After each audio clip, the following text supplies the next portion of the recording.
የ50 ሺህ ብር ቻሌንጁ እንዳልቅልኝ ሰብስክራይብ በማድረግና አንድ ሁለት ቪዲዮ በማየት እንድተባበሩኝ እጠይቃችኋለሁ። ብዙዎቻችሁ ቻናሉን እያገኘ ነው አይደለም ሰርች ስናደርግ ያላችሁኝ ስለሆነ ከታች ዲስክሪፕሽን ላይ ዩዘር ኔሙን አስቀምጣለሁ። ከዛ በተጨማሪ ደግሞ አንዱን የዩቲዩብ ሊንክ ኮሜንት ላይ አስቀምጥላችሁና ፒን አደርገዋለሁ። እዛ ጋር እየነካችሁ ሰብስክራይብ አድርጉልኝ።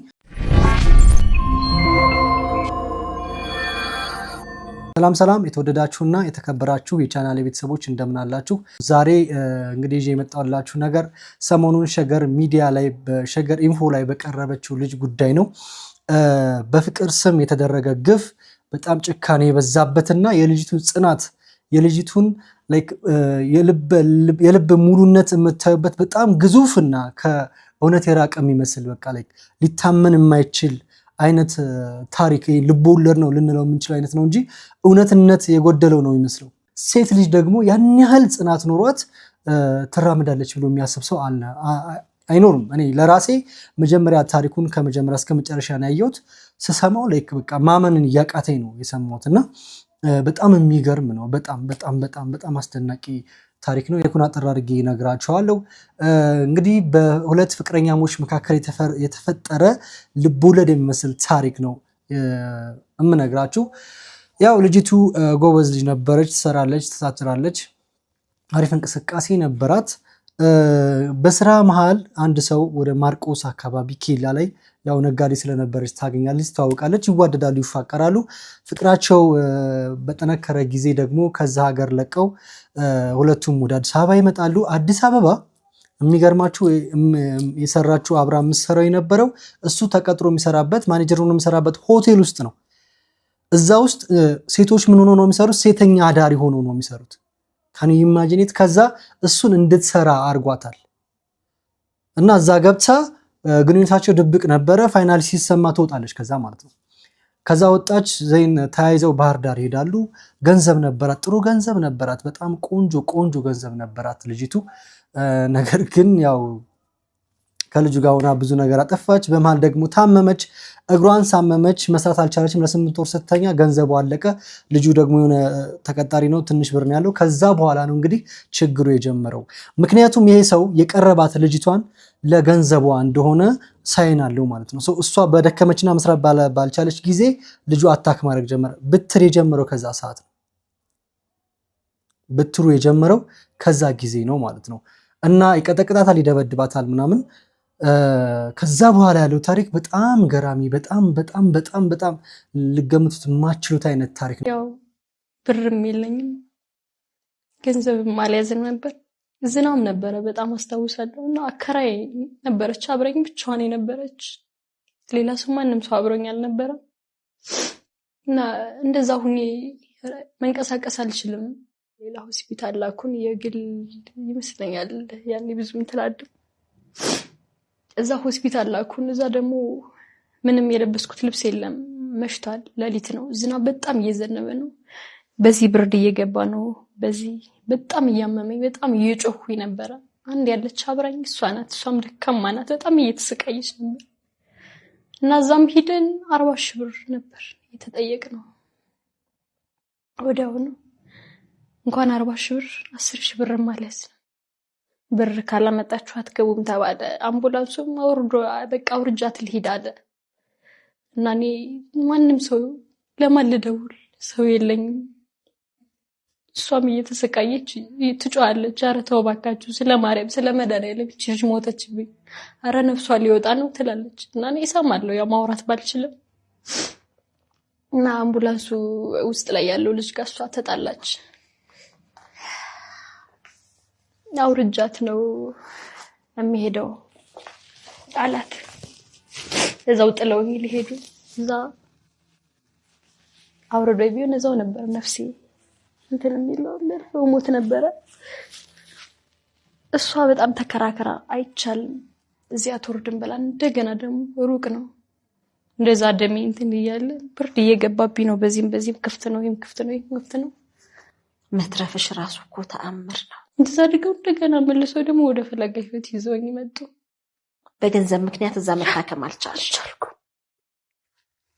ዝናብ ነበር በጣም። ይዘውኝ ከመጡ በኋላ ደግሞ ከአምቡላንሱ ላይ ማን ያወርድላት? ብቻዋን ሆና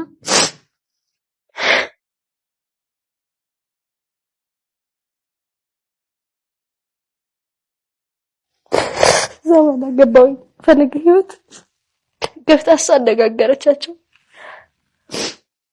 ከብዙ ቆይታ በኋላ ወደ ያው ትተርፋለች አላሉም። እነሱም ቢሆን ትሞታለች ነው፣ ማንንም ሰው ትተርፋለች አላለኝም።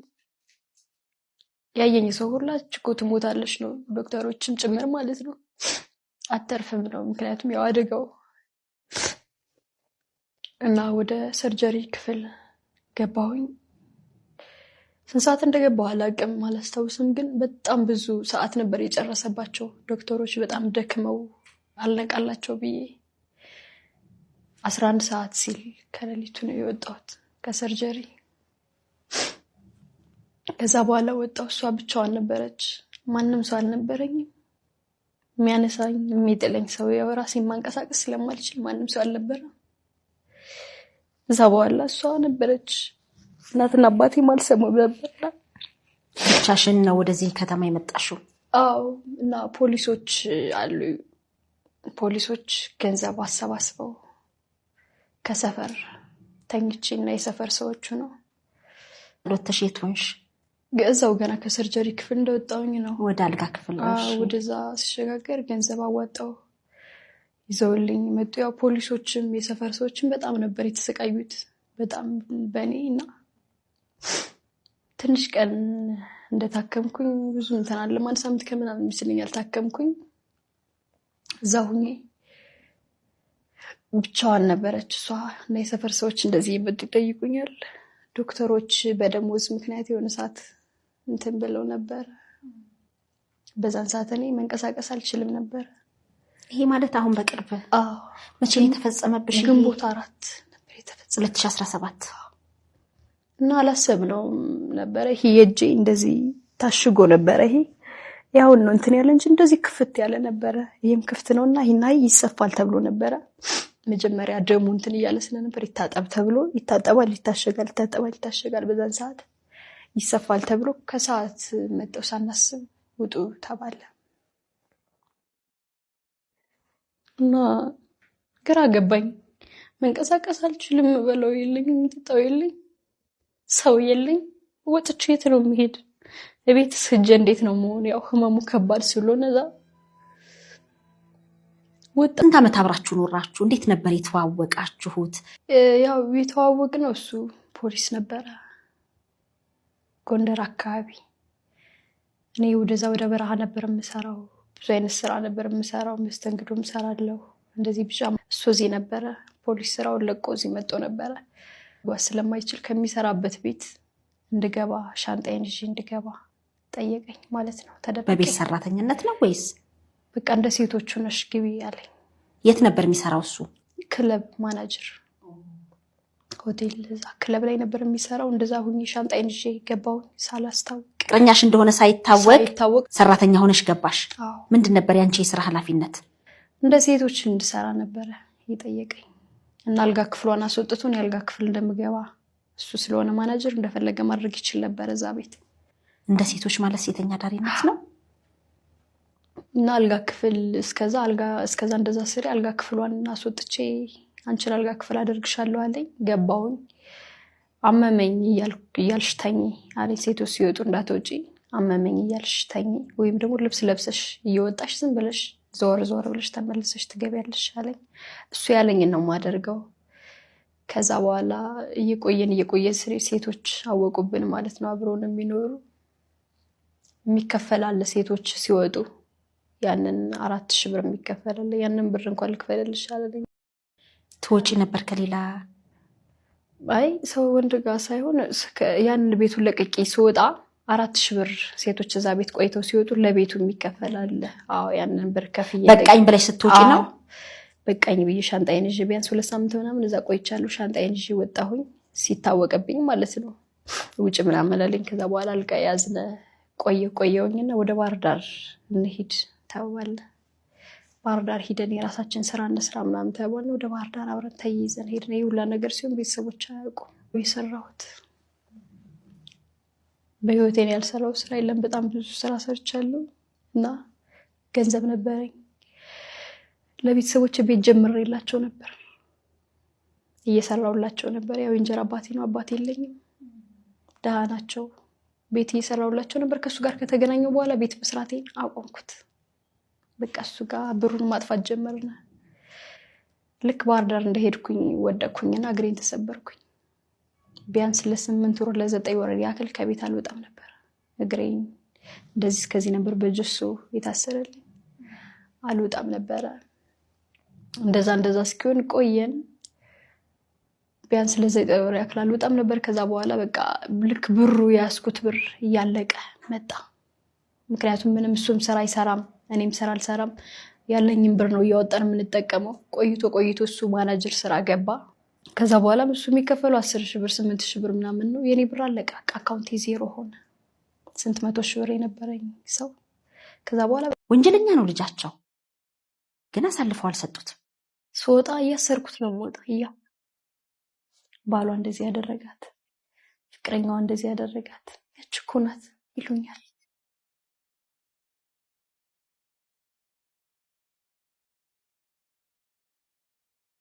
እሱን ለማስያዝ ጉያ ውስጥ ማደር፣ ይሄ ከህሊና ጋር ያለውን ሙግት እንዴት ነው ብለን ለመጠየቅ በራሱ ድፍረት አይኖረንም። እሱ ከፈለገኝም ጎዳና ላይ ሁኜ አልጋያዥ እመጣለሁ ይለኛል። እንደሚፈልገው ሆንኩለት።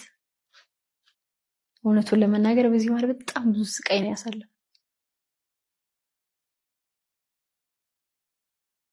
ብዙ ታሪኮችን ሰምቻለሁ፣ ብዙ ባለ ታሪኮችን አቅርቤያለሁ።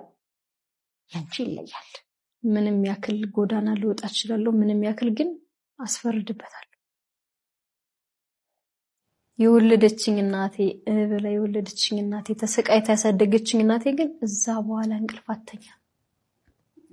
ይሄ ፊቷ ክሰል ነው የመሰለ፣ ይሄ ፊቷ ክሰል፣ ቀንም ማታም በማልቀስ እኔ እሷን ሳስባት እሷ የምትሆነውን ሳስብ እግዚአብሔር ሙቼ ቢሆንስ እኔ እንደዚህ ተርፌ በቁሜ እንደዚህ ከማሰቃያት ምን አለበት እላለሁ። ፊቷ ይጠለሸት መስሎ ሳያት፣ ከሰል መስሎ ሳያት እና እነሱ ምንም አልመሰላቸው ያለ ነው አይደል። ስለዚህ ባልና ሚስት ስለሆናችሁ አብራችሁ ልትኖሩ ትችላላችሁ ብለው እነሱን ግፊት አደረጉ። ያው አብራችሁ ኑሩ። ስለዚህ እዛ ሆቴል አንቺ ቁጭ ብለሽ እየጠበቅሽ ነው? ቁጭ ብዬ እየጠበቅኩት ነው። እነሱ ጋርም እያወራሁ ነው ከፖሊሶቹ ጋር እና ይደውሉልኛል እሱ እስኪመጣ ድረስ። ስልኩ ከዘጋ አሲዛው ነው ብሎ ምን ሆነ ነው ስልኩ ማይሰራ ምናምን ይሉኛል ገና ሳይያስ። ከዛ በኋላ እዛ ቁጭ ብዬ እየጠበቅኩት ፖሊሶች ከታች ያሉ፣ ሲቪሎች ደግሞ ከጀርባ ያሉ ያዙት። አንቺ ጋር ሲመጣ ልክ እኔ ጋር መጡ። ቁጭ ሲል ያዙት። እኔ ዝም ቁጭ ባልኩበት ነው የቀረው። ምንም አላልኩ። የማታውቂ መስለሽ ነው የደነገጥሽው? በቃ ደነገጥኩኝ። ምንም ዝም ብዬ በቃ ደነዘዘ ሰውነቴ። ቁጭ አልኩ ባለሁበት። ያቺ ቀን ናት ትዝ የምትለኝ። የተሰቃየሁባት ቀን፣ የተራብኩበት፣ የተጠማሁበት ቀን፣ መታከሚያ አጥቼ የተንገላታሁበት ቀን ነው ትዝ የሚለኝ። እሱን ሳይሆን ህፃንነቴን ያጣሁበት፣ እንዳልሰራ ያደረገኝ ያ ነገር ነው ትዝ የሚለኝ። እንዳይታሰር ማለት ነው። ስንት ዓመትሽ ነበር ያኔ? አሁን ስንት ዓመትሽ? አሁን 21 ዓመቴ ነው። ስለዚህ ገና በ20 ዓመትሽ ነው። በ20 ዓመቴ ነው እንደዚህ ያደረገኝ። ምን አለ እሱ ሲያዝ? ደነገጠና ምንም አላለም፣ ሳቀ። አይናኔን እያየ ሳቀ። ተከትዬ እነሱ ከፊት ገቡ። እኔ አይዞሽ ምናምን ብዬ ራሴን ድቤ ተረጋግጬ ሄድኩኝ። ተከተለሻቸው? አዎ ፖሊስ ጣቢያ ሄድኩኝ። ለምንድን ነው እንደዚህ እያደረግካት ተባለ። ራሴን አለቅም አሞኝ ነው አለ። አሞኝ ነበር ራሴን አለቅም ምናምን አለ። የ6ኛ ጣቢያ ፖሊሶች ተደወለላቸው፣ መጡ። እነሱ ወሰዱት ወንጀል ወደ ተፈጸመበት ቦታ። አዎ ወደዛ ቦታ ሄደ። ከዛ በኋላ በቃ እኔ መከታተል ጀመርኩኝ። በደንብ እንኳን እንደዚህ እንዳሁን እንትን ማለት አልችልም። አወቀ አንቺ እንዳስያሽው? አወቀ። መንቀሳቀስ አልችልም ምናምን። እሄዳለሁ ከታሰረበት ፖሊስ ጣቢያ ምናምን እና ይቅርበኝ ነው። ለምንድን ነው የምትሄጂው አንቺ? የሚለው እዛ ወረቀት ምናምን እንትን ማለት አለብኝ፣ ግዴታ መሄድ አለብኝ። አዎ ቃል መስጠት ምናምን አለብኝ። እዛ ሲሄድ ያየኛል። አውሩ እስኪ ምናምን ሲሉ እስኪ ይቅር ትበለኝ፣ በተለያየ ስልክ ያስደውልብኛል። ይቅር ትበለኝ። እስር ቤት ሆኖ? ይቅርታ ታድርግልኝ ምናምን ይላል። እኔም እዛ ሲሄድ ሲያወራኝ ይቅርበኝ እማዬ በቃ ተሳስቻለሁ፣ የምትፈልጊውን ካሳ የምትፈልጊውን ገንዘብ እንስጥሽ እማዬ ነው የሚልሽ? አንቺስ ማን ትይዋለሽ? አብረን እያለን አባዬ ነው የምለው። በጭራሽ በህይወቴ ስሙን ጠርቼው አላውቅም። እና እማዬ አባዬ ነው የምንባባለው። ይቅርበኝ ምናምን አለ። ገንዘብ አልፈልግም አልኩት። መቀጣት አለብህ አሁን ላይ እኔ ገንዘብ በጭራሽ ገንዘብ የሚያስፈልገኝ ሰዓት አልፏል። አሁን ላይ በቃኝ፣ አንተ ቅጣትን ማግኘት አለብህ ብዬ ወሰንኩኝ። ፍርድ ቤት መመላለስ ጀመርኩኝ። ወደዛ ሄደ። በጣም ተሰቃየሁኝ። በጣም እግዚአብሔርን ብቻዬን ነኝ፣ ማንም ሰው የለኝም። እኔ እንደዛ ሁኜ እሱን ለማሳሰር እንዴት ነው እሱ ጨክኖ ደሜን ያፈሰሰው አልኩኝ። እግዚአብሔርን እሱን ለማሳሰር እኔ እንደዚህ የተሰቃየሁት እሱ እንዴት ነው? እኔ በቃ አቃተኝ። እንቅልፍ ግን ወሰደሽ አብረሽው ስታድሪ? አልተኛውም። እሱ ግን ተኛ። እሱ ተኛ፣ ለጥ ብሎ ነው የተኛው። ምንም ታደርገኛለች ማለት በቃ አላሳስረም ብየዋለሁ፣ አምዬለታለሁ። ሲቀጥል በፊት ምን ያክል እንደማፍቅረው ያውቃል። ወጪው ነበር። በጣም ነው የምወደው። በጣም ልቤን በደንብ አድርጎ ነው የሚያውቀው። ሲናገር ምን ይላል መሰለሽ? እኔ አንቺን እንደማቀሽ እናትና አባትሽ አያውቁሽ፣ አንቺን በደንብ አድርጌ ነው የማቀሽ ነበር የሚለው በፊትና ምን ያክል እንደምወደው በደንብ አድርጎ ያውቃል። ስለዚህ ይሄን ያህል ወንጀል ፈጽሜባት እንዲህ አድርጊያት እና ያለችኝ ስለምትወደኝ ነው ብሎ ነው ያሰበው። ምክንያቱም እንደማላስይዘው አሳምኘዋለሁ። በስልክ እኮ በጣም ተሰቃይቻለሁ ለማሳመን፣ በጣም እናትና አባቱን ለማሳመን እንዲልኩት። እንደዚህ ታደርጋለች፣ ታሳስራለች፣ እንደዚህ በጭራሽ አላደርገውም። ማህተባቸውን የበጠሱት አባቱ ጉዳት እንዳደረሰብሽ ሲያውቁ ምን አሉ? ምክንያቱም አንቺን ካላገባ ከአንቺ ጋር ካልሆነ ልጅ አይደለም ብለው ማህተብ በጥሰዋል። አይነካሽም ብለው ነው ለሽምግልና መተው ያስማሟችሁ። እንዲህ እንዳደረገሽ ሲያውቁ ምን አሉ? አልመጡም። መተው እንኳን አላዩሽ ጭራሽ። ያው እኔ ሆስፒታል እስከወጣ ድረስ አልተነገራቸውም። ከዛ በኋላም የመኪና አደጋ ነው ብሎ ነው የነገራቸው። ሆስፒታል ገብታለች ምናምን ሲባል የመኪና አደጋ ነው። እሱም ለቤተሰቦቹ እንደዛ ነው ያለው። አዎ፣ ምክንያቱም ተሰማ። እዚህ ደውለው ሲጠይቁ የመኪና አደጋ ነው ምናምን ተባለ። ለምንድነው የማታወራን ሰሞኑን ምናምን ሲሉት እኔ ማውራት አስለምጃቸዋለሁና መኪና አደጋ ደርሶባታል ምናምን አላቸው። እሱ ከሄደ በኋላ አካል ነገርኳቸው። እግዚአብሔር ይማርሽ ሊሉሽ አልመጡ በጭራሽ። አንቺ ግን በስልክ ነገርኳቸው። እንደዚህ አድርጎኛል። ቢያንስ አላቸው፣ ብር አላቸው። የኔ ቤተሰቦች ድሃ ናቸው፣ እነሱ ግን አላቸው። ቢያንስ አንድ አቅራቢያ ናቸው ከቤተሰቦች ጋር። ይለያያል። የሱ ማርቆስ ያየቃሉ፣ አይተዋወቁም ቤተሰቦች ጋር። አዎ እነሱ ናቸው እንጂ የሚያቆኝ የኔ ቤተሰቦች ጋር አይተዋወቁም። በቃ ይምጣ አብራችሁ ኖሮ በባልና ሚስት መሀል ይፈጠራል ያለ ነው። በባልና ሚስት መካከል ያለ ነው። አልወለዱኝም። በጣም ግን በማህበረሰባችን ውስጥ ያለው ለሴት ልጅ ጥቃት የሚሰጠው ቦታ በጣም የወረደ ነው። ወንጀለኛ ነው ልጃቸው፣ ግን አሳልፈው አልሰጡትም። ያለ ነው በባልና ሚስት መካከል ግጭት ነው ያሉት ቀለል አድርገው። በባልና ሚስት መካከል እኮ ያለ ነው የሚዋደድ ሰው የሚፋቀር ሰው ይጋጫል። የወለደችኝ እናቴ ተሰቃይታ ያሳደገችኝ እናቴ ግን እዛ በኋላ እንቅልፍ አተኛ። ይሄ ፊቷ ክሰል ነው የመሰለ። ይሄ ፊቷ ክሰል፣ ቀንም ማታም በማልቀስ እኔ እሷን ሳስባት እሷ የምትሆነውን ሳስብ እግዚአብሔርን ሙቼ ቢሆንስ እኔ እንደዚህ ተርፌ በቁሜ እንደዚህ ከማሰቃያት ምን አለበት እላለሁ። ፊቷ ይጠለሸት መስሎ ሳያት፣ ከሰል መስሎ ሳያት እና እነሱ ምንም አልመሰላቸው ያለ ነው አሉ። ስለዚህ ባልና ሚስት ስለሆናችሁ አብራችሁ ልትኖሩ ትችላላችሁ ብለው እነሱን ግፊት አደረጉ። ያው አብራችሁ ኖሩ።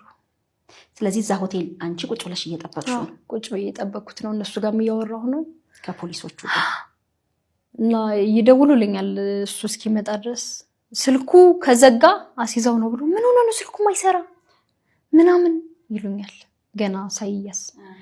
ከዛ በኋላ እዛ ቁጭ ብዬ የጠበቅኩት ፖሊሶች ከታች ያሉ ሲቪሎች ደግሞ ከጀርባ ያሉ ያዙት። አንቺ ጋር ሲመጣ ልክ እኔ ጋር መጡ ቁጭ ሲል ያዙት። እኔ ዝም ቁጭ ባልኩበት ነው የቀረው። ምንም አላልኩም። የማታውቂ መስለሽ ነው የደነገጥሽው? በቃ ደነገጥኩኝ። ምንም ዝም ብዬ በቃ ደነዘዘ ሰውነቴ። ቁጭ አልኩ ባለሁበት። ያቺ ቀን ናት ትዝ የምትለኝ። የተሰቃየሁባት ቀን፣ የተራብኩበት፣ የተጠማሁበት ቀን፣ መታከሚያ አጥቼ የተንገላታሁበት ቀን ነው ትዝ የሚለኝ። እሱን ሳይው ህፃንነቴን ያጣሁበት እንዳልሰራ ያደረገኝ ያ ነገር ነው ትዝ የሚለኝ። እንዳይታሰር ማለት ነው። ስንት ዓመትሽ ነበር ያኔ? አሁን ስንት ዓመትሽ? አሁን 21 ዓመቴ ነው። ስለዚህ ገና በ20 ዓመትሽ ነው። በ20 ዓመቴ ነው እንደዛ ያደረገኝ። ምን አለ እሱ ሲያዝ? ደነገጠና ምንም አላለም፣ ሳቀ። አይኔን እያየ ሳቀ። አልቻልኩም፣ አቃተኝ አልኩት። እንደዚህ ብዬ አለቀስኩ። አለቀሰ። ስቅ ብሎ ነው ያለቀሰው። ጎዳናማ አትወጭም አለኝ። ጎዳና አትወጭም አለኝ። እና ከዛም በፊት እንደገባሁኝ አማክሬዋለሁ። እኔ ነኝ ሳልል ሳየው አቅጣጫዬን የገባው ቀን መስራት አልችልም እና ብሩኬ አልኩት፣ ልጅ ጓደኛዬን ፍቅረኛዋ እንደዚህ አድርጓት እና አሁን መስራት አልችልም ስራ እና ልጁም አልተያዘም በዋስትና ተለቋል ብዬ ስለ ሚዲያ ጠየቅኩት እና ስራ ላይ ስለነበረ ቆይ እስኪ እናወራለን አለኝ። ያ ትዝ አለው እያለቀሰ እና ትዝ ሲለው አይዞሽ አለኝ ሳለቅስበት። አንቺ እንደሆንሽ አወቀ? እኔ እንደሆንኩ አወቀ፣ ነገርኩት። አለቀሰ። በጣም ነው ያለቀሰው። አይዞሽ አለኝ። ጎዳናማ አትወጭም አለኝ። ጎዳና አትወጭም አለኝ። ሂዶ ብርድ ልብስ አስገዝቶ አስመጣልኝ። ያው ብርድ እንዳይለኝ። ከዛ በኋላ እዛ ቤት ተኛሁ። በነፃ አስተኛኝ። እበላለሁ፣ እጠጣለሁ። እግዚአብሔር ይስጣቸው። ያለው ነገር እስኪስተካከል ምንም እንዳታስቢ። ያለሽበትን ያውቅ ነበር ልጁ አያውቅም፣ የት እንዳለሁ አያውቅም። መስራት ስለማትችይ ትቶኛል፣ ተጣልተናል። ከዛ በኋላ እዛ ቤት ተኛሁኝ። በጣም አመመኝ እና አይዞሽ ይሉኛል። ባለቤቱ በጣም የተባረከ ሰው ነው። በጣም ብሩክም አይዞሽ፣ የቤቱ ልጆችም አይዞሽ፣ በቃ ሁሉም። ያኔ እኔ በቃ ሰው አለኝ፣ ተመስገን ፈጣሪ፣ ሁሌም ከኔ ጋር ነህ አልኩኝ። መቼም እኮ አንተ ከኔ ተለይተህ አታውቅም። ጎዳና ወጣለሁ ብዬ ግን ይኸው ቤት ሰጠኸኝ ብዬ አመሰገንኩት። እግዚአብሔር ሁሌም አንተ ለኔ አላውቅም ብዬ እዛ ቤት ለብዙ ቀን ቆየሁኝ። አይሰለችኝም እንደ ይላለሁ ለኔ ለራሴ እግዚአብሔርም ብዬሽ አይሰለችኝም እንደ ይላለሁ። ምንም አይመስላችሁ፣ አይዞሽ ነው፣ የምትፈልጊው ነገር ካለ ጠይቄኝ ምናምን ይሉኛል። ስንት አይነት መልካም ሰው ወይ በጣም። እና እኔ ለራሴ ይሳቀቃለሁ ማለት እንደዚህም አይነት ሰው አለ እንዴ እላለሁ።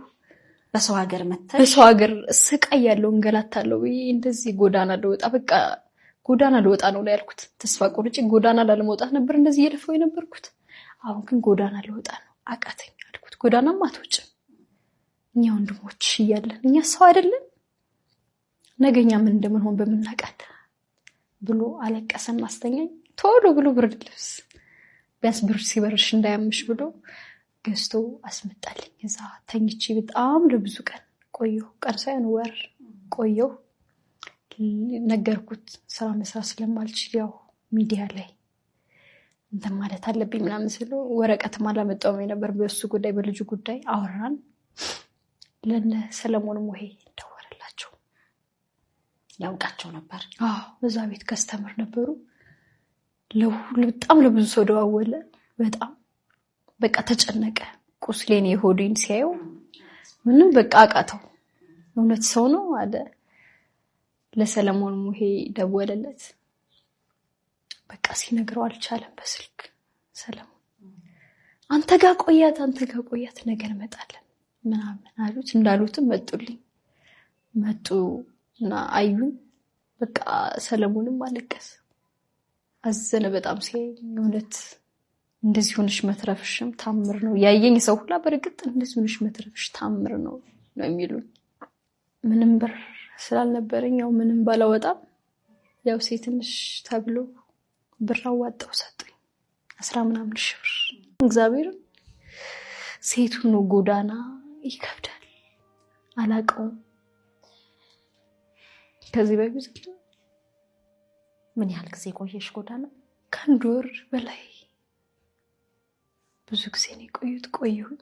ያን ይሄ ዶክመንት ህይወቴ ነው ብለሽ የሰጠሽው ሰው ተቀበልሽው? አሁን ይሄንን ሁሉ ዋጋ እየከፈልሽ ያለሽው እሱን ለማስያዝ ነው? አዎ እንደዚህ እየሆንኩኝ ፖሊሶችን አወራቸዋለሁ። እዚህ ያሉትን ነው ወይስ እዛ ያሉትን? እዚህ ያሉትን።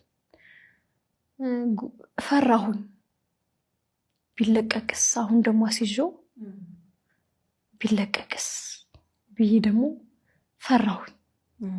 ወንጀሉ እዚህ አይደለም የተፈጸመው፣ እዚህ አይደለም ባህር ዳር ነው። እዚህ ስታመለክቺ ፖሊሶቹን ስታነጋግሪ በምንድን ነው?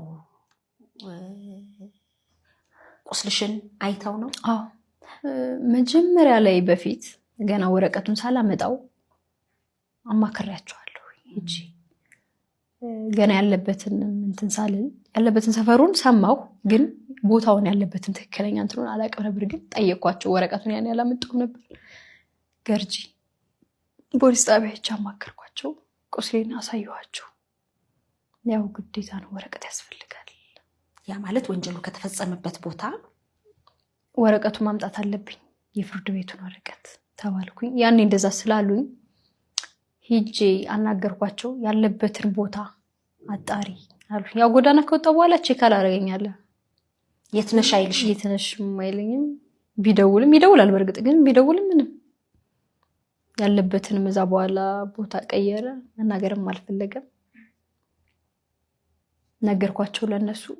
ሂጄ ያን ልጅም ወረቀቱን ተቀበልኩት። እዚህ ቦታ ነው ያለኝ። አውቶቡስ ተራ ሂጄ ደውዬለት ተቀበልኩት። አምጥቼ ወረቀቱን ከብሩኬ ጋር አስቀመጥኩት። እዚህ ወረቀት ጋር የወረቀት እሱ ጋር ነበረ። ከብሩክ ጋር አስቀመጥኩት። እዛ በኋላም ያው አወቁ፣ ሁሉም ሰው አወቀ ጎዳና ላይ እንዳለሁኝ አወቀ ሁሉም ሰው። ለፖሊሶች ስነግራቸው በቃ አዘኑ። እንደዚህ አይነት ሰው አለ ወይ አሁን ላይ? ይሄ እውነት አብሮሽ ተኝቷል ወይ? ገሎሻል እኮ አንቺ እኮ ምናምን አሉ። በጣም አዘኑ፣ ተሰማቸው። የሆዴን ሳሳያቸው በቃ በጣም እንትን አሉ። ወረቀቱን አሉኝ። ወረቀቱን ሰጠዋቸው። 24 መገናኛ አካባቢ ያለው ፖሊስ ጣቢያ ሄጄ መምሪያ ማስደረግ አለብሽ ተባልኩኝ። ፖሊስ መምሪያ ሄድኩኝ። መምሪያ አስደረግኩኝ፣ አስጻፍኩኝ። ኮማንደሩ ነገርኳቸው ያለው ነገር እንደዚህ ሁኜ ነው የመጣሁት። በዋስትና ተለቁ። በጣም ብዙ ዋጋ ከፍያለሁ። ጎዳና ላይ ነው ያለሁት። ነገሮችን ለማስተካከል ስል እንዲያዝልኝ እፈልጋለሁ። ደክሜያለሁ በጣም። እንደዚህ የሚገርምሽ እንደዚህ መንገድ ላይ ምናምን ያሉ ፖሊሶችን ጎዳና ላይ ሁኜ ማናገራለሁ። እንደዚህ ቢሆንስ የሚለቀቅበት መንገድ አለ፣ የማይያዝበት መንገድ አለ። ምክንያቱም እንደ በፊቱ እንደዚህ አይነት ነገር እንትን እንዳይለ ብዬ ምንም የለም። እንዴት እንደዚህ አይነት ወንጀል ሰርቶ ምናምን ሲሉ በቃ አይ አሁን ላይ ማድረግ አለብኝ አልኩኝ። ማውራት ጀመርኩ። እንደገና በፍቅር እንትን ማለት ጀመርኩኝ። አንዳንድ ሰዎች ብር ይሰጡኛል እንደዚህ ለነፍሴ እያሉ። በዛን ሰዓት በጣም ከባሰኝ ካመመኝ አልጋ ቤት እየገባሁ እተኛለሁ። እዛው ሰፈር አልጋ አለ፣ ይመጣል። ምን አለ መሰላችሁ በጣም ትልቁ ስህተት ማለት ነው ሴቶች ሚስ የምታረጉት ነገር፣ ወንድ ልጅ የሚመታኝ ስለሚወደኝ ነው ብላችሁ የምታስቡት ነገር አለ። አንድ ነገር ልንገርሽ፣ እኛ ወንዶች ማለት ነው የምንወዳትን ሴት እንቅፋት እንዲመታት አንፈልግም። የመጀመሪያ ደረጃ like the first thing እንዲህ ካቃጣሽ ሁላ ማለት ነው እንዲህ ካቃጣሽ you have to leave him መተው አለባችሁ። ሁል ጊዜ ነገ ይቀየራል፣ ነገ ቀይረዋለሁ፣ እንደዛ አደርገዋለሁ ምናምን እያላችሁ ነው የምትሸወዱት። እቺ ልጅ ከመጀመሪያው እንደዛ መቀየር ሲጀምር ብትር ማንሳት ሲጀምር እሷ ላይ ምን ማድረግ ነበረባት? ትታው መሄድ ነበረባት። ከሷ የሚበልጥ ነገር የለም። ግን ምን ብላ ታስባለች? ያፈቅረኛል ብላ ታስባለች። ቢካዝ በልቧ ውስጥ ፍቅር አለ። እሷ ስለምታፈቅረው ነው ያፈቅረኛል ብላ የምታስበው እንጂ ሺ ኖውስ እኮ። እንዴት ነው ሰው የሚያፈቅረውን ነገር የሚቀጠቅጠው? በምን አይነት ሂሳብ ነው የምታስቡት? በምን አይነት ነገር ነው? እንዴት ብሎ ነው አንቺ የምትወጂውን ሰው ልትመቺው የምችው? ወንድ ልጅ እኮ ሲያፈቅር የሚያፈቅራትን ሴት እንደ ህፃን ልጅ ነው የሚያት። ሰው ህፃን ልጅ ላይ ጨክኖ ድንጋይ ዱላ ያነሳል? ሰው ህፃን ልጅ ላይ ጨክኖ አልጋ ላይ እሷ ተኝታ ከላይ ሆኖ በእግሩ እየረገጠ ነው የሚቀጠቅጣት?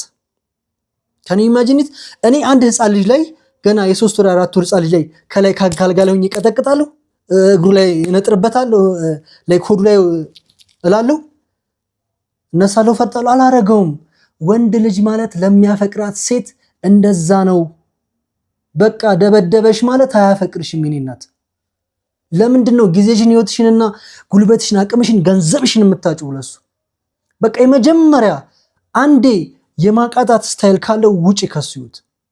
እቺ ልጅ ለብዙዎች መማሪያ ትሆናለች ብዬ አስባለሁ። እስቲል እኔ አሁን እያወራኋችሁ በዚህ ሰዓት አንድ ሴት አለች እየተቀጠቀጠች ያፈቅረኛል፣ ስለሚያፈቅረኝ ነው፣ ሊያጣኝ ስለማይፈልግ ነው፣ ሌሎች ወንዶች ጋር ሳይሆን ነው። ምንም የሚባል ነገር የለም። ወንድ ልጅ ለሚያፈቅራት ሴት ይሞታል፣ ከታች ይነጠፋል። እንኳን እንዲህ ሊመታሽ ማለት ነው። ደግሞ እኮ የብትርም እኮ መንገድ አለው። እሷ አልጋ ላይ ተኝታ ከላይ እየቀጠቀጠ እንደባብ ያፈቅረኛል ብዬ አስባለሁ እያለች ነው። ጋይስ ሴቶችዬ ፕሊስ ፕሊስ ፕሊስ፣ ወንድ ልጅ ካፈቀረሽ አይመታሽም። ይሄን ማወቅ አለብሽ። በቃ ሙቭ ኦን። የመጀመሪያ እንደመታሽ እና መጀመሪያ ይመታት ነበር፣ ይቀጠቅጣት ነበር። ዜን ነገሮቹ በጎረቤቶች መሃል ምናምን ለማስታረቅ ምናምን ሞክራሉ፣ ከዛ ይታረቃሉ ምናምን። ፋይናሊ ይሄ ነገር እየበዛባት ሲሄድ ለፖሊስ ሪፖርት አድርጋ ነበርና ይሄንን ባወቀ ሰዓት በሽማግሌ ለማስሄድ ሞከረና ልጅቱ ከመፍራቷ የተነሳ ራሳቸው ቤት አልገባችም። ኢቭን የዚህ ልጅ ድፍረት ማለት ነው ምንድን ያደረገው ጎረቤት ቤት ውስጥ ገብቶ ነው እንግዲህ ይህን በደል የፈጸመባት። ሰዎቹን እኛ እንታረቃለን እስኪ ጊዜ ስጡን ብሎ ከቤት አስወጣቸው። ከሷና እሱ ብቻ ቀሩ። ሁለቱ ባሉበት ነው እንግዲህ ፍቅር ለመስጠት አስመስሎ ምናምን ስትቆጣው ከጀርባዋ ሄዶ በስለታማ ነገር ሆዷን፣ አንገቷን፣ እጇን ሲተለትላት የነበረው ምን አይነት ጭካኔ ቢኖረው እንደሆነ እኔ አላቅም። በጣም ነው የሚያሳዝነው። በጣም ነው የሚያሳዝነው ጋይስ። ኢቭን ሰው ቤት ማለት ነው ጎረቤት ታረቁ ብሎ ገባበት ቤት። ልጁ ኖርማልም ላይሆን ይችላል። ሁኑስ ገባችሁ? የሚያፈቅራትን ልጅ አክቹሊ ቢያፈቅራት ያደረገውም ግን አብሯት የሚኖረው ልጅ እንደዚህ አድርጎ ድፍረቱን እስከየት አመጣው? እች ልጅ በዚህ ሰዓት ይሄ ነገር በደረሰበት ሰዓት ያሳለፈችው ነገር በጣም ብዙ ነው። ገንዘቧን ጨርሳለች። ሰው የላትም፣ ምንም ነገር የላትም። ከዛስ ከነደሟ አንገቷ ታርዶ ሆዷ ተተልትሎ ንፋስ እየገባባት እየተሰቃየች ሌሊት ተነስታ ሆስፒታል ስትሄድ የነበረውን ነገር ላይክ ኢማጂን አድርጋችሁታል? እኔ ቆማ መሄዷ ራሱ በጣም ይገርመኛል። ተነስታ ቆማ መሄዷ ያስገርመኛል። በጣም በጣም በጣም ቻይናት የሆነ ሲጀመር እኮ እግዚአብሔር ምንድነው ላያስችል አይሰጥም ምናምን የሚባል አባባል አለ አይደል? ያንን ነገር በዚህ ልጅ ነው ያየሁት እኔ። ከኔ ኢማጂን ሌሊት አንገቷ ታርዶ ከዛ ሆስፒታል ሄዳ ምን ቢፈጠር ጥሩ ነው? ሆስፒታል ላይ እንዴት አይነት አሰራር እንደሚሰራ አላውቅም። የሰው ልጅ ነፍሱ ልትወጣ እያለች ገንዘብ ከሌለ አናክምም የሚባል ነገር ምን እንደሆነ እኔ አላውቅም። እንዴት ሰው ይሄን ያህል ይጨካከናል? አትሊስት እኮ ልጅቷ ታክማ ምናምን ገንዘብ ፈልጉ እኮ ማለት አለ አይደለ? እንደዛ እኮ ማለት ቀላል እኮ ነው። ሰው በዛ ውስጥ ራሱ ያለፈችው ስቃይ ያለፈችው ፈተና እዚህ እንደው ስናወራው የሚቀልን አይነት ነገር አይደለም። እቺ ልጅ በምታፈቅረው ሰው ሁሉ ፈተና እየተገረፈች እየተሰቃየች ያለችው በምትወደው ሰው ነው። እና ይሄንን ነገር ካደረገ በኋላ ይሄ ሰው ጠፍቷል። ጠፍቶ ደግሞ ምን ቢያደርግ ጥሩ ነው ጋይስ? እሷ ታማ በምትታመምበት ሰዓት እየተከታተላት መውጫ መግቢዋን እያደነ ምን እንደምታደርግ ማን እንደሚገባ ማን እንደሚወጣ ወንዶች ሲገቡ ፖሊሶች ጠይቋስ ምናምን ሲገቡ እሪ ገጭ ምናምን እያለ ማለት ነው።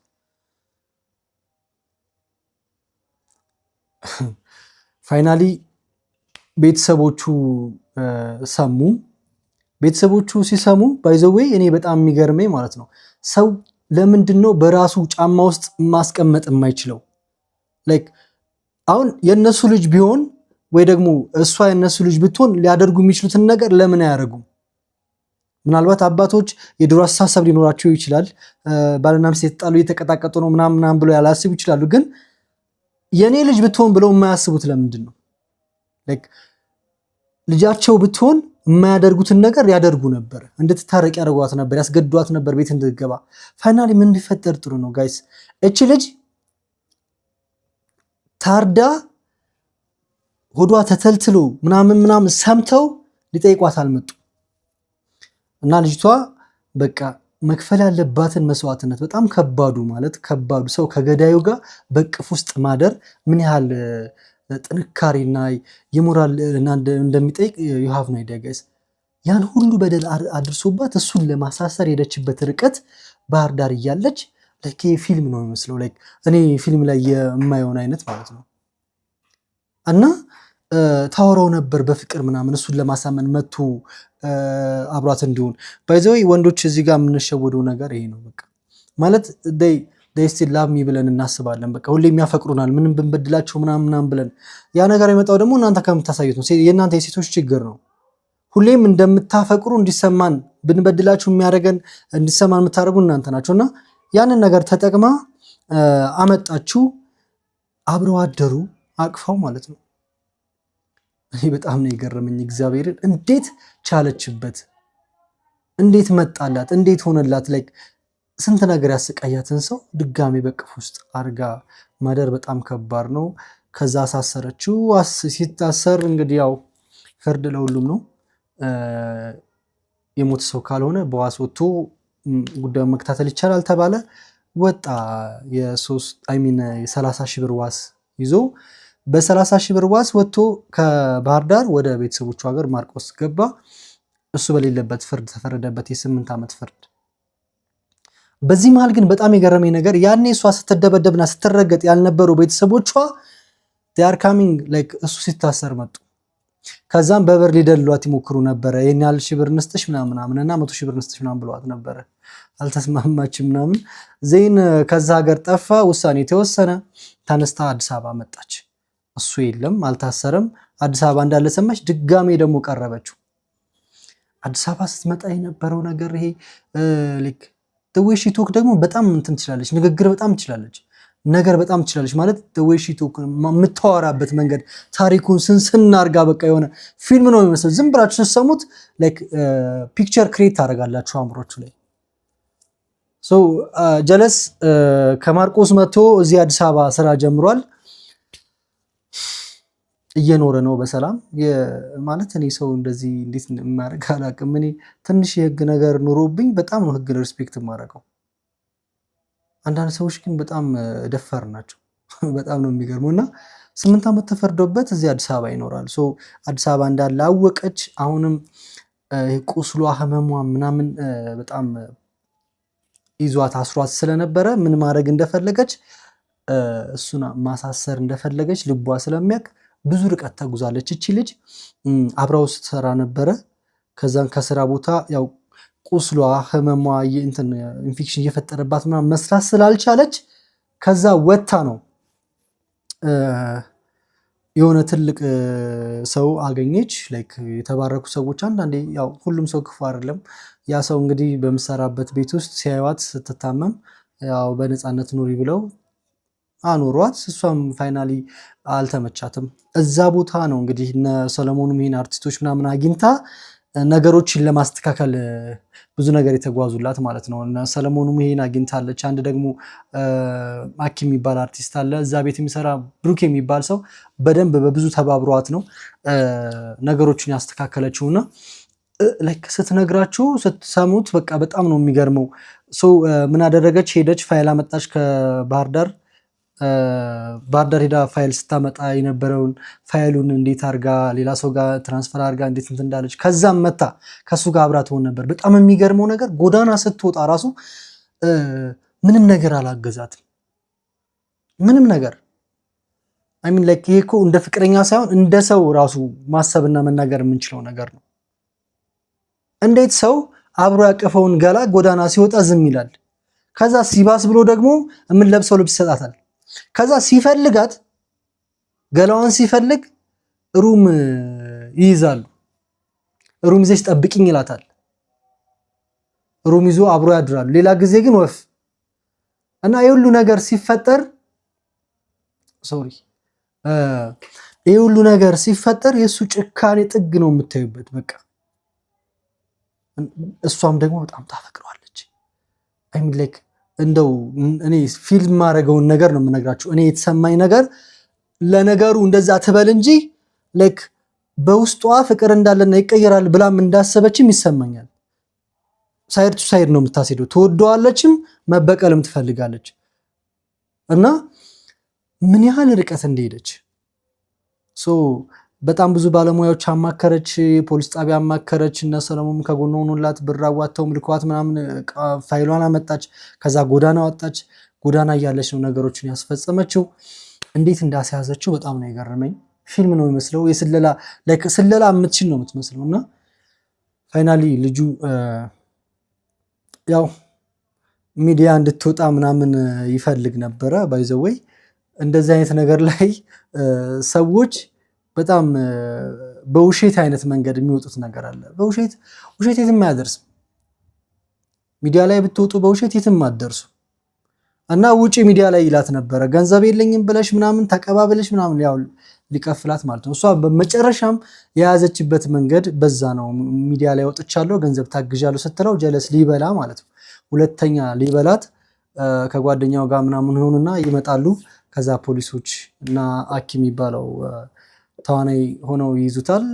ፋይናሊ ሲያያት ያው ተበቀልሽኝ ብሎ ያው የበቀል ሳቅ እንደሳቀ ተናግራለች። እኔ ልነግራችሁ የምፈልገው ነገር ምንድነው? እባካችሁ ሴቶች ፕሊስ የሚሆናችሁን ወንድ ውቁ። የሚያፈቅራችሁን፣ የሚገዛላችሁን፣ የሚንከባከባችሁን እንደ ሕፃን የሚያችሁን ወንድ ቅረቡ። የሚገፋችሁ ላይክ የሚደበድባችሁ ባይ ዘ ዌይ መደብደብ ወይም ብትር ፊዚካል ብቻ አይደለም እኮ ሳይኮሎጂካል ቶርችም አለ ጋይስ። በሳይኪክሊ ላይክ እናንተን የሚያጠቃችሁ የሚመታችሁ ሰው አለ።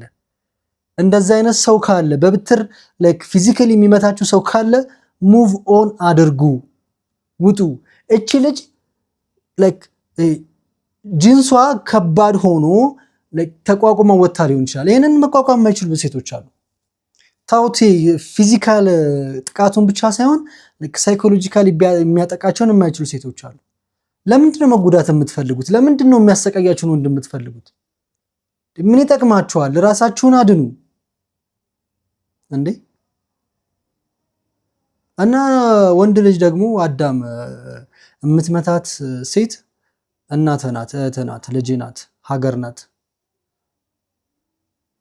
ማለት የፈለገ ነገር ሊሆን ይችላል፣ የፈለገ ነገር ሊመጣ ይችላል። ወንድ ልጅ እንዴት ሴት ልጅ ይማታል? ህይወት ላያምርብህ ይችላል፣ ልትናደር ትችላለህ ምናምን። እንዴት እህትን ትመታለህ? እንዴት እናትን ትመታለህ? በመጀመሪያ እኔ የማምነውን ነገር ስነግራችሁ ጥፋቱ የልጅቷ ነው፣ የማንም ጥፋት አይደለም። በፍቅር ስም ስትደበደብ የነበረችው እሷ ናት። የመጀመሪያው ሲመታት እንኳን ምን አለ ብትሄድ እና በጣም ያስገረመኝ ነገር ነው። ያው ሚዲያ ላይ ደግሞ የተለያዩ ሀሳቦች እየተነሱ እየተቀያየሩ ይገኛሉ። አንዳንድ ሴቶች ይበላት የሚላሉ ቢካዝ ለምን እንዲመታት ፈቀደችም የሚሉ አሉ። ሌሎች ደግሞ ምን አርጋው ነው? ምን በድለው ነው? በገዳይ አትፍረድ ሟች አናዳጅ ነው ይባላል። ማለት እኔ ሀሳቡን ነው የምነግራችሁ። በገዳይ አትፍረድ ሟች አናዳጅ ነው። ይሄ ልጅ ምን አርጓት ነው እንደዚህ? ምን አርጋው ነው እንደዚህ የሚቀጠቅጣት? ይሄ ሀሳባቸው ነው፣ የነሱ ትውት ነው። ምናልባት የሆነ ነገር በድለው ሊሆን ይችላል። ደግሞ ወንድ ልጅ በወንድነቱ የሚፈታተነው ሴት አይወድም። ምናልባት ደግሞ በሱ ላይ የሆነ ነገር አርጋ ሊሆን ይችላል። ይሄ ዋን ሳይድ ነው። ሀሳቡ የሚባለው ገባችሁ? ዋን ሳይድ ነው። ግን የፈለገ ነገር ቢሆን ካልፈለገችህ ሌላ ወንድ ከመረጠች መብቷ ነው። የራሷ ልብ ነው፣ የራሷ ሰውነት ነው፣ የራሷ ገላ ነው። ግን ልጅቷ ራሷ ትወዷለች ልጁ። ከሱ ነው ችግሩ። ምናልባት በጣም ነውረኛው የሆነው የቅናት መንፈስ ሊኖርበት ይችላል፣ ወዷትም ማለት ነው። ብቻ ከዚህ ታሪክ መማር የማትፈልጉ ሰዎች ካልሆናችሁ በስተቀር አሁን በዚህ ጊዜ በዚህ ሰዓት በእናንተ ህይወት ውስጥ እናንተን የሚቀጠቅጥ እናንተን የሚመታ ወንድ ያለ ሴቶች ነገ አብራችሁት እንደማትሆኑ ተስፋ አደርጋለሁ። እንደምታቆሙ ኢሚዲየትሊ እንደምታቆሙ ነው ተስፋ የማደርገው። እኔ የፈራሁት አሁን ደግሞ ልጁ ከዚህ ሲወጣ ኦር ደግሞ ከስር ውጭ ያሉ ቤተሰቦች ዘመዶቹ ቤተሰቧንና እሷን እንዳያጠቋት ነው። ምክንያቱም በጣም በተደጋጋሚ ይዝትባታል። እንደተናገረችው እየዛተብኝ ነው ምናምን ብላለች።